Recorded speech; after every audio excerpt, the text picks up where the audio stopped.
Bom, então aqui é a segunda aula de expansão, referente ao segundo bimestre. Esse tema já foi abordado em sala de aula e alguns alunos até mesmo já apresentaram um seminário sobre o assunto. Uh, vamos fazer aqui a leitura do material. Se houver alguma dúvida ainda, a gente resolve em sala de aula no retorno das férias de vocês. Ok? Então, vão acompanhando aí, façam os registros que acharem necessários, tá? E aí, no retorno das férias, a gente volta a abordar o assunto. Bom, então vamos a conteúdos e objetivos. Conteúdo: Segunda Guerra Mundial, ofensiva dos aliados e desdobramentos finais. Objetivos: analisar as estratégias de dupla frente do eixo, Operação Barbarossa e Pearl Harbor. Compreender as estratégias e interesses econômicos das grandes potências aliadas para os desdobramentos do conflito mundial. A gente vai para a sessão para começar e, como de praxe, essa sessão tem aí 3 minutos de atividade, né? Como na capa da HQ, o Capitão América não foi criado apenas para combater o nazifascismo em cenas de ação, com socos e superpoderes. O super-herói representou bem mais do que isso no contexto da Segunda Guerra Mundial. Quais seriam as demandas políticas e ideológicas difundidas pelos estadunidenses por meio do personagem? Então aqui a atividade ela tem 3 minutos e essa é a questão que vocês devem utilizar o caderno para responder. Tá? Então esse é o primeiro volume dos quadrinhos, né, da HQ sobre o Capitão América. Interessante contextualizar, então, ao momento em que surge 1941, ó, período de 1941, você está no contexto da Segunda Guerra Mundial, ok? Capitão América, aí, como a gente sabe, um herói estadunidense, né? O uniforme utiliza a bandeira americana. Aqui você tem esse combate na capa, né? A pessoas com a simbologia nazista. Ele se destaca aí combatendo esses indivíduos. Então, vamos lá, 3 minutinhos para vocês tentarem responder essa pergunta. Vou começar a marcar agora.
Vamos dar sequência no conteúdo. Então agora a seção foco no conteúdo. Aqui nesse material a gente tem uma fotografia, né, de um bombardeio alemão sobre Londres, 1940. Vamos lá, a leitura do texto. Desdobramentos Segunda Guerra Mundial. Nos últimos meses de 1940 e nos primeiros de 1941, a Grã-Bretanha sofreu bombardeios constantes da aviação alemã, que atingiram suas maiores cidades. A Força Aérea Britânica, contudo, conseguiu derrotar os alemães e impedir a invasão do país. Com a entrada da Itália na guerra em junho do mesmo ano, abriram-se novas frentes de combate, que levaram o eixo, Alemanha, Itália e Japão, a ocupar, em 1941, a Iugoslávia, a Grécia e o Egito, este último, área de influência britânica, e a obter a aliança da Romênia, da Bulgária e da Hungria. Então, Operação Barbarossa. Com a Europa Central nas mãos, os alemães começaram a expansão para leste, iniciando a invasão da União Soviética, junho de 1941, a chamada Operação Barbarossa. Na Ásia, os japoneses apoderaram-se do norte da China, da Indochina, e expandiram pelo Sudeste Asiático e Pacífico Sul, tomando colônias britânicas, francesas e holandesas. A falta de matérias-primas essenciais era, contudo, o ponto vulnerável da produção bélica japonesa. Então, aqui nessa imagem nós temos os soldados, né, alemães cruzando ali a fronteira soviética na Operação Barbarossa e logo abaixo os kamikazes que fizeram os ataques no Pacífico. Pearl Harbor. Em julho de 1941, os Estados Unidos decretaram o bloqueio comercial ao Japão. Este respondeu com o ataque à base estadunidense de Pearl Harbor, no Havaí, dezembro de 1941. Então aqui na fotografia colorizada a gente tem uma imagem do USS West Virginia, que era um encouraçado bombardeado aí pelos japoneses em Pearl Harbor, e aqui a imagem do presidente Franklin Delano Roosevelt, né, assinando a declaração de guerra no dia seguinte ao ataque. Vamos continuar. Então vamos lá, sessão na prática. A partir dos textos historiográficos nos slides a seguir, analisem os questionamentos. Primeiro questionamento: quais os interesses nazistas, segundo o texto 1, em tomar as principais cidades da União das Repúblicas Socialistas Soviéticas? Operação Barbarossa. E 2. Por que o texto 2 alega, em sua análise, que o ataque japonês a Pearl Harbor foi uma estupenda vitória tática, mas um grande desastre estratégico? Então são esses dois questionamentos. Por favor, quem estiver anotando aí, copia essa pergunta, essas duas perguntas, para a gente dar continuidade. Então aí, primeiro texto, ele questiona a questão da União Soviética, né? Então, qual o interesse dos nazistas em tomar as principais cidades soviéticas? E no segundo texto você tem que procurar responder, né, por que essa analogia aí. Estupenda vitória tática, mas um grande desastre estratégico. Vamos lá avançar sobre o conteúdo. Texto I. O avanço do eixo. Duas frentes. Na segunda metade de 1941, dois dramáticos acontecimentos transformaram a guerra europeia em guerra mundial. O primeiro deles consistiu na Operação Barbarossa. Em 23 de junho de 1941, Hitler lançou 3,5 milhões de homens, 3.550 tanques e 5.000 aviões sobre a URSS. Por meio dessa gigantesca Blitzkrieg, os alemães pretendiam alcançar as cidades de Leningrado e Moscou e tomar a Ucrânia. O sucesso dessa operação implicaria a tomada das duas principais cidades da União Soviética e a apropriação de grandes centros produtores de trigo, carvão e petróleo, o que provavelmente tornaria a Alemanha uma potência inexpugnável. O segundo acontecimento foi o ataque japonês à base naval americana de Pearl Harbor, nas Ilhas Hawaii.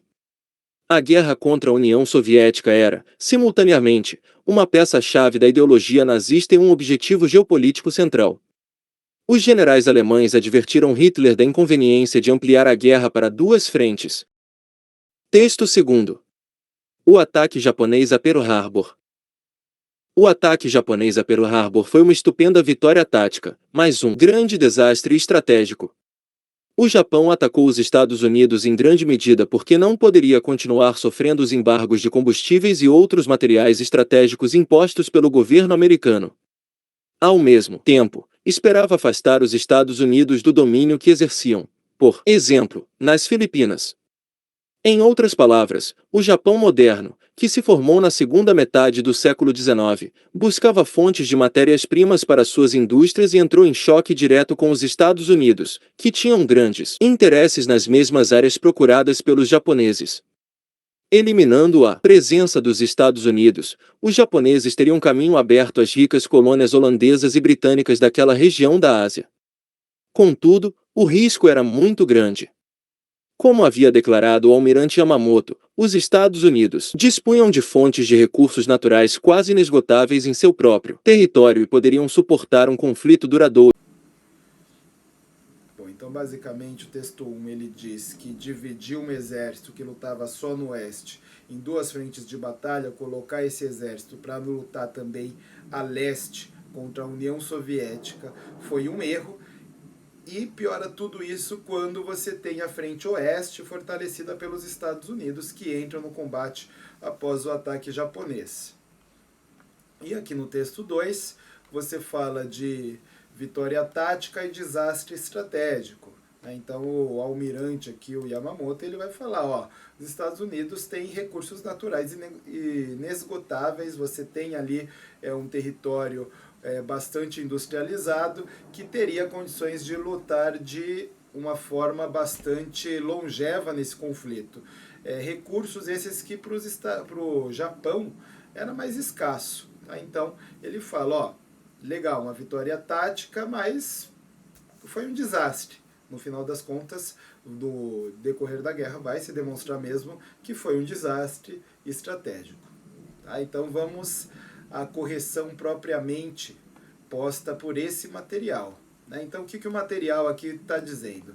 A Operação Barbarossa tinha por objetivo, por meio das chamadas Blitzkrieg, tomar cidades importantes da União Soviética, onde haviam principais centros produtores de trigo, carvão, petróleo, para desta forma, com esses recursos, fortalecer o domínio em territórios estratégicos no avanço bélico e assim alcançar objetivos geopolíticos. E aqui na sequência, o ataque japonês foi uma vitória tática, já que surpreendeu os Estados Unidos e causou dano significativo à frota do Pacífico. No entanto, estrategicamente, foi desastroso, pois atraiu os Estados Unidos para a guerra, que possuía interesses na mesma região, possuindo maior capacidade industrial e militar, enquanto o Japão enfrentava sérias limitações de recursos, e uma guerra prolongada com os Estados Unidos seria insustentável. Tá? Então, essa daí é a correção proposta pelo material. Então vamos continuar aqui com foco no conteúdo. O avanço dos aliados. No início de 1942, os aliados, Reino Unido, Estados Unidos e União Soviética, começaram a mudar o curso da guerra. Forças americanas e australianas impuseram sérias derrotas aos japoneses, mas estes ainda mantinham posições importantes. Os britânicos recuperaram o Egito e as tropas aliadas avançaram sobre Marrocos e Argélia. Foi nesse ano que os nazistas decidiram o extermínio sistemático em massa dos judeus e o uso dos povos conquistados como mão de obra escrava nas fábricas alemãs. Em janeiro de 1943, depois da resistência de Stalingrado, atual Volgogrado, os soviéticos derrotaram os alemães em território soviético e a seguir expulsaram as forças alemãs da Bulgária, Hungria, Polônia, Tchecoslováquia e Iugoslávia. Em maio desse ano, os aliados reconquistaram o norte da África. O Mediterrâneo estava livre. Em julho, entraram na Sicília e Mussolini foi deposto de chefe de Estado pelo rei Victor Emanuel III. Em setembro, o novo governo assinou a rendição da Itália. Em meados de 1944, os soviéticos expulsaram os alemães da Rússia, depois de 3 anos de ocupação.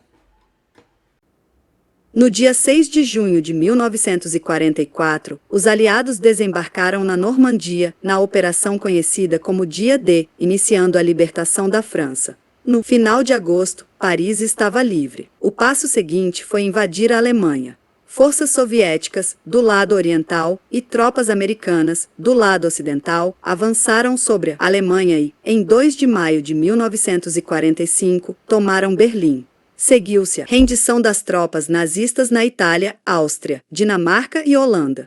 Era o fim da guerra na Europa. Em agosto de 1945, os Estados Unidos deram o terrível golpe final, lançaram bombas atômicas que arrasaram as cidades japonesas de Hiroshima, dia 6, e Nagasaki, dia 9.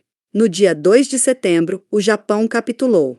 Acabava a Segunda Guerra Mundial, a maior de todas as guerras. O balanço da guerra foi trágico. Calcula-se que morreram cerca de 37,6 milhões de pessoas, sendo 20 milhões de soviéticos. Cerca de 6 milhões de judeus foram exterminados, a metade deles na Polônia. Puxe mais. Leia o excerto de texto nos slides a seguir e considere os seguintes questionamentos para sua reflexão. Quais são os argumentos críticos apresentados pelo texto historiográfico em relação aos aliados no final da Segunda Guerra Mundial? Registre por escrito. Texto I. A Guerra Total e seus vencedores. A decisão de Harry Truman, que se tornou presidente depois da morte de Roosevelt, em abril de 1945, de lançar 2 bombas atômicas contra as cidades japonesas de Hiroshima e Nagasaki é o mais controverso ato militar da guerra. A análise convencional sustenta que a decisão de usar armas atômicas era justificada, pois os japoneses não iriam se render e essa era a única forma de acabar com a guerra mais rapidamente e com o menor número de baixas pelo lado americano. Alguns historiadores, porém, argumentam que havia sinais de que os japoneses queriam terminar o conflito e que os ataques atômicos contra o Japão pretenderam proclamar ao mundo que os Estados Unidos eram a maior potência militar do planeta. A falta de ajuda às vítimas do Holocausto também é uma das falhas morais mais penosas da Segunda Guerra Mundial. Antes e durante a guerra, os Estados Unidos e muitos outros países aliados recusaram-se a abrir suas portas à imigração de judeus que fugiam da opressão, sem falar de outros, que eram sistematicamente perseguidos pelos nazistas. Se era de fato uma guerra genuína contra o fascismo, por que as vítimas principais do nazismo não tiveram prioridade na estratégia militar dos aliados? Os Estados Unidos e a União Soviética emergiram da guerra como os grandes vencedores. A grande maioria dos povos do mundo opôs-se ao fascismo e militarismo da Alemanha nazista e do Japão, mas forças americanas de ocupação na Europa e Ásia conscientemente trabalharam com antigas elites para restabelecer muitos aspectos antidemocráticos e conservadores da velha ordem, ajudando os novos governos a reprimir iniciativas radicais, como, por exemplo, suprimindo sindicatos e reprimindo comunistas no Japão nos anos 1940 e 1950. Os impérios coloniais e informais da França, Inglaterra e dos Estados Unidos, é claro, foram mantidos. Correção. Questiona-se a justificativa de que o uso das bombas atômicas seria a única forma de encerrar a guerra, sugerindo que poderia ter sido uma demonstração de poder dos Estados Unidos. Critica-se, como uma falha moral em relação ao Holocausto, a falta de ação dos Estados Unidos e dos outros países aliados, em ajudar as vítimas do Holocausto e dos demais grupos exterminados pelos nazistas, além da relutância em reconhecer e enfrentar ativamente o genocídio que estava ocorrendo e sabido a partir de 1943. Interroga-se as razões do apoio a regimes antidemocráticos no pós-guerra, apontando a colaboração dos Estados Unidos na restauração de antigas elites em países ocupados, mantendo estruturas antidemocráticas e conservadoras. Guerra Fria. Critica-se a continuidade dos impérios coloniais e do imperialismo informal de países como França, Inglaterra e Estados Unidos após a guerra, contrariando os ideais de liberdade e autodeterminação dos povos.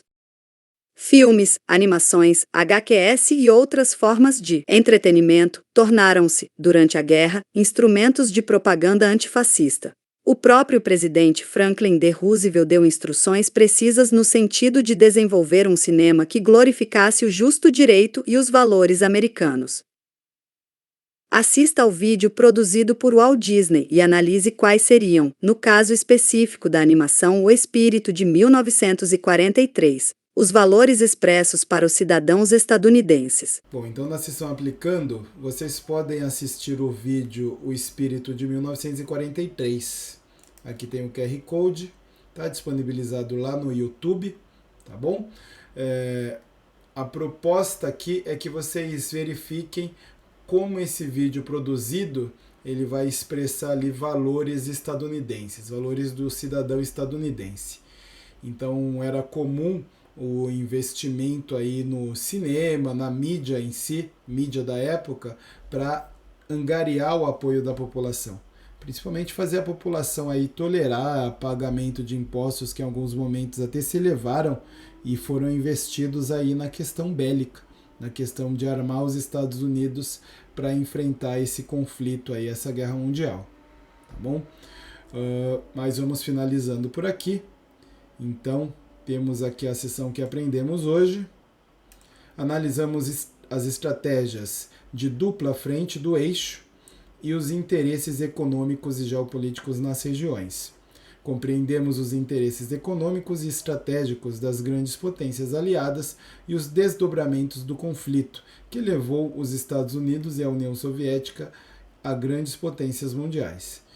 Então, galera, como eu disse, a gente já trabalhou esse material em sala de aula. Se houver alguma dúvida, anotem aí, façam os registros e a gente retoma, né? A gente faz uma revisão após o retorno de vocês, após as férias.